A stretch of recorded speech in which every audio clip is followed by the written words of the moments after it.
Bismillahirrahmanirrahim.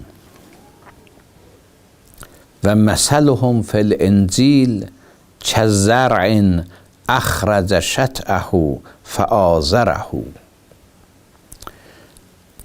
Fəth suresinin 29. ayəsində Allah-u Teala Peyğəmbərin kənarındakılara, onlar ki Peyğəmbərə iman gətiriblər, Peyğəmbərin əshabıdırlar, həqiqi onun kənarında qərar tapıblar, ona bir məsəl vurur.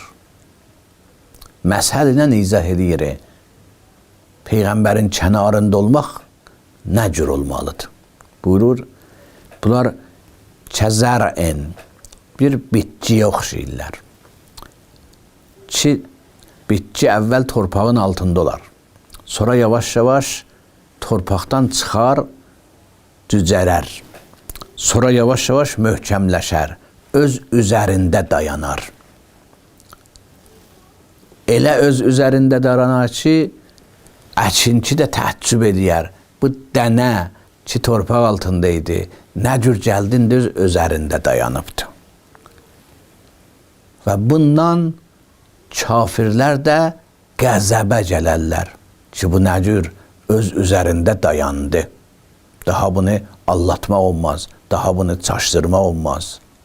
Deyir, Peyğəmbərin kənarındakılar belədilər. Qidalanarlar həm mərifətdən, həm salih əməldən. Həm yolu yaxşı görərlər, həm salih əməl diqqətlə edərlər.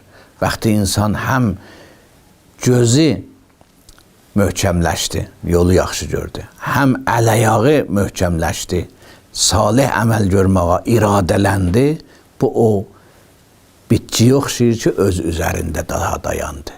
Bunu nə şeytan, nə düşmən, nə nəfs eləyənməz tərpəssin.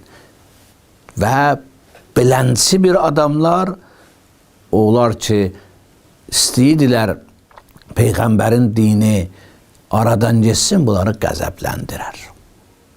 Gör nə qəşəng məsəldir. İslam tərbiyəsi nə cürdür? İslam tərbiyəsi budur ki, insanları böyüdəsən öz ayağı üstündə dursunlar. Həmişə bağlı olmasınlar. Bir uşaq gərək bir zamanı yönələ müstəqil yaşamağa öyrənə. Da həmişə ata-anasının asılı yaşamaya. Mömin gərək imanını çoxaltmaqla, salih əməlini çoxaltmaqla eləyə bilə, cəmiyyətdə öz üzərində dayana bilə, nəfsi yıxanmaya, şübhələr, suallar yıxanmaya, həm maariflənə, həm salih əməlinə iradələnə. Bu, Allahın məsəlidir. Bu ayədə möminlərə, Peyğəmbərin kənarında olanlara buyurur. Esselamu aleykum və rəhmətullah və bərəkatuhu.